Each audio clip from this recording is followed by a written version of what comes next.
Hey gamers, Coach Avery here, and in today's lesson, we're going to go over vision control.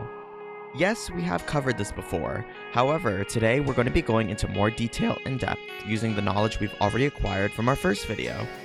We'll be going over specific techniques as well as ways to manipulate vision in ways that will leave your enemies guessing, how did they know? Using vision to your advantage can be as simple as placing a ward anywhere on the map, and as extensive as knowing the moment the enemy jungler steps foot into their own jungle. Being able to know how and when to use these in the correct moments can be the difference between a loss and a victory, so make sure you're paying attention. For our first drill, we're going to go over the new Scuttle Crab. Since the changes to the map in Season 14, the Scuttle Crab has also actually changed. Normally when the Rift Scuttler is killed, she will head towards the front of the entrance of the pit of Baron or Dragon and go down the river, spawning a speed shrine with her antenna for 90 seconds. The shrine grants sight of the area and moves speed to the killer's team.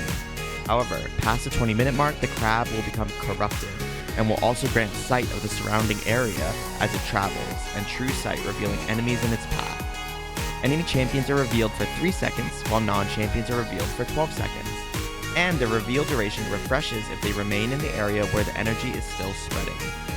Using this knowledge, taking the scuttle right before the dragon to reveal enemies hiding around, and refreshing it if they remain in the area is a very valuable tactic. In a custom game, set the time past 20 minutes and see for yourself the radius of the reveals using enemy dummies you can plant around the Baron and Dragon pit 3 times. The next tip we're going to go over is deep warding. Deep warding is what is referred to as when the support or anyone on your team will go into the enemy jungle to place valuable wards to help track the enemy jungler, which can help you to know when it's safer to take objectives and overextend versus not. However, you only want to venture into the enemy jungle to place these wards when it's safe to do so. For example, after acing the enemy team so you know there will be no one to catch you out. The knowledge you can get by placing it in their jungle can help you easily win games, not just with objective control, but also to help with invading the enemy jungler and snowballing the game into your favor. In a custom game, go into the jungle on both sides and place 3 wards into each quadrant of the jungle, in places you think would offer the best information to your team. For this last drill, we're going to talk about a very unique item that's bought on supports, Watchful Wardstone. This item can be bought once the support has finished their support quest from their support item. It holds up to 3 control wards instead of just having 2 without it, and can be stored within the item as well. This item can be upgraded to Vigilant Wardstone, which means your warding cap is increased by 1, and still has a control ward passive. This means that you can have up to 4 stealth wards on the map as well as 2 control wards as well. Try this out in a custom game. Complete the item and then see for yourself how much vision alone you can provide on the map with this item for 5 minutes. You can ward around even more to protect yourself or your teammates from ganks and help your team from getting collapsed on later on in the game. Now that we've gone over what advanced vision control is, we can play a normal draft game in the support role.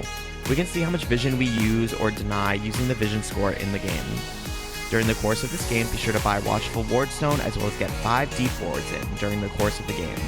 Try using the Scuttle Crab to reveal the most wards when the sweeper is on cooldown, as well as right before objectives if possible, to reveal enemy champions or vision this way at least 2 times.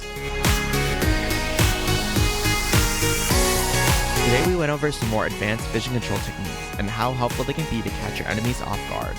Deep wards, how the Scuttle Crab gives vision later into the game, and how supports have the best vision item in the game are all tools that you can implement in your next game right away. My name is Coach Avery. Have an amazing day, and I'll catch you on the Rift.